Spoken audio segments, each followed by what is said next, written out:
আসসালামু আলাইকুম সুপ্রিয় শিক্ষার্থীরা, তোমরা কেমন আছো? আশা করছি সকলেই তোমরা ভালো আছো। তো ডিজিটাল প্রযুক্তি সপ্তম শ্রেণীর আমরা পাঠ পরিকল্পনা নিয়ে আলোচনা করব এবং প্রতিটি ছক পূরণ করার চেষ্টা করব। তবে ছক পূরণের আগে অবশ্যই আমরা উপরের যে পাঠ্যক্রমগুলো রয়েছে সেই পাঠ্যক্রমগুলো সম্পর্কে আগে জানার চেষ্টা করব।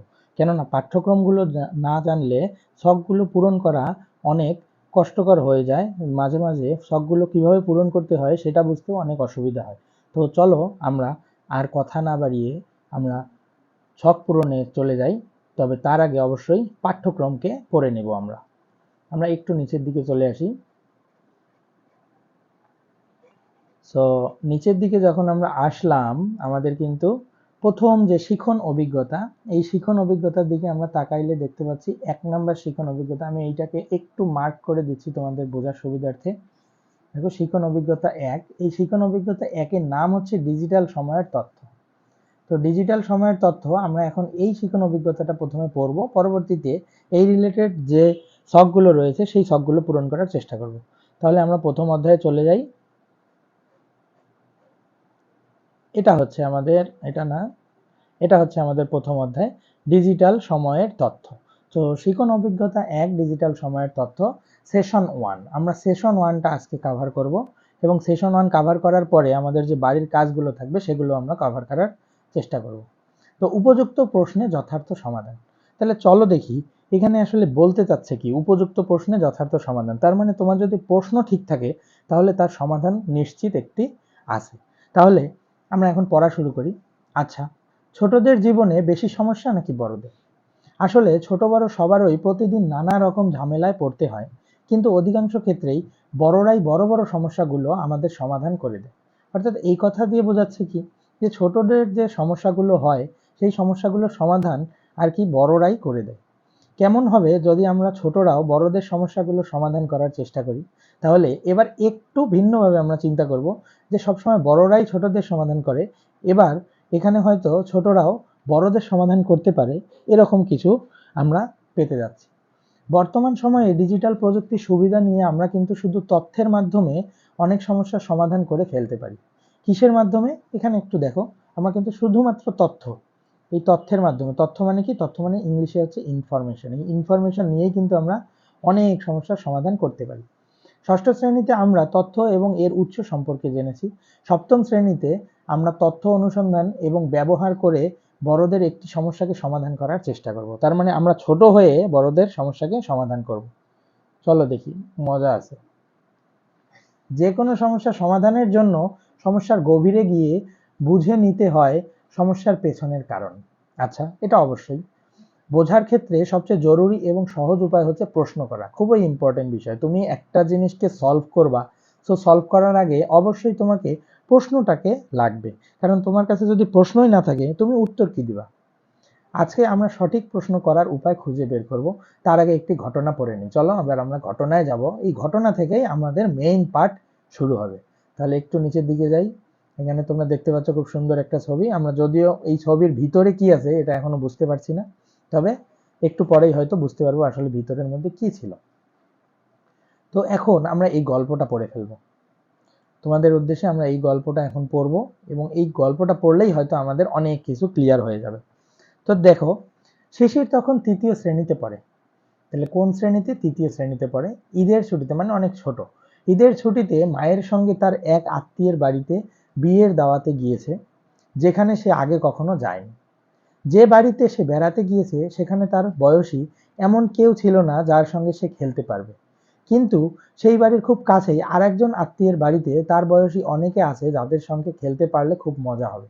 তার মানে তার নিজের বাড়িতে কেউ ছিল না, কিন্তু তার পাশের বাড়িতে তার সমবয়সী ছিল।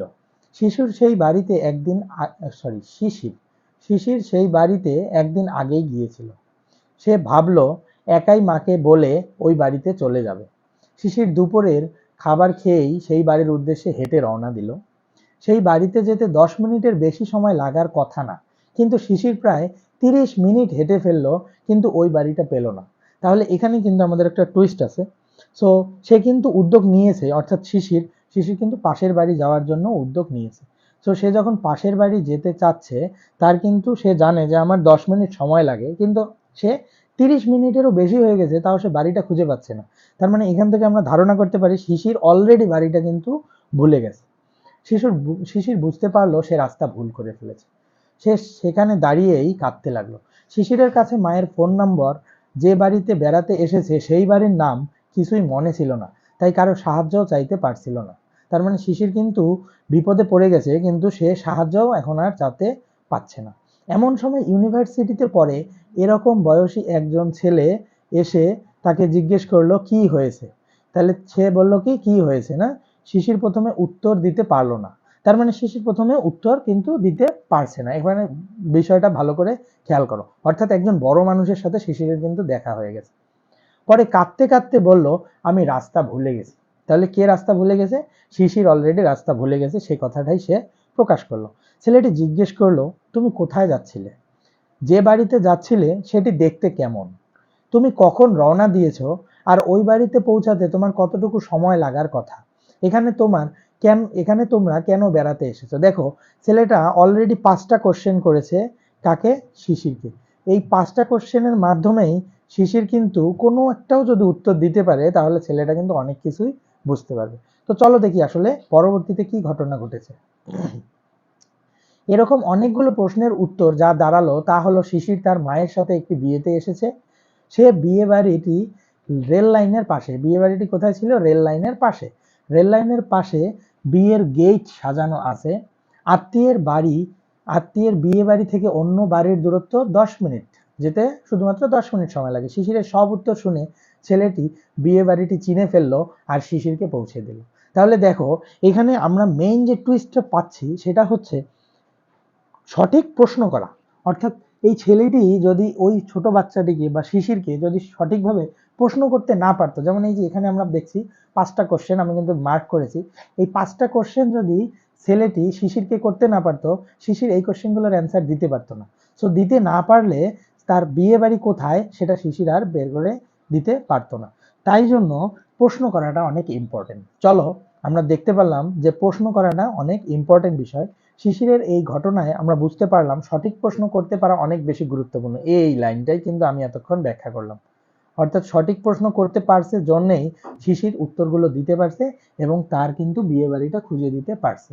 এখন সঠিক প্রশ্ন করতে পারার সহজ উপায় হচ্ছে 6 ক মেনে প্রশ্ন করা। তাহলে 6 ক কি জিনিস এটা আমরা একটু দেখব। 6 ক হলো কি? একটা হচ্ছে কে, অর্থাৎ কে দিয়ে প্রশ্ন করা। একটা হচ্ছে কি দিয়ে প্রশ্ন করা। একটা হচ্ছে কোথায় দিয়ে প্রশ্ন করা। কখন, কেন এবং শেষে হচ্ছে কিভাবে দিয়ে প্রশ্ন করা। অর্থাৎ সব ক, দেখো ক দিয়ে প্রশ্নগুলো শুরু হয়েছে। কে, কি, কোথায়, কিভাবে, কেন, কখন। অর্থাৎ এই 6টা কোশ্চেন যদি কেউ কাউকে করতে পারে সঠিকভাবে, তাহলে তার অজানা কোনো একটা রহস্য সহজেই বের করা সম্ভব হবে। তো আই থিঙ্ক তোমরা বুঝতে পারছো 6 ক কি এবং ভালোভাবে প্রশ্ন করা কি এবং কেন আমরা ভালোভাবে প্রশ্ন করব। তাহলে একটা ছোট মানুষ বড়দেরকে যেভাবে সাহায্য করতে পারবে, বড় মানুষও ঠিক ছোটদেরকে ঠিক সেভাবেই সাহায্য করতে পারবে।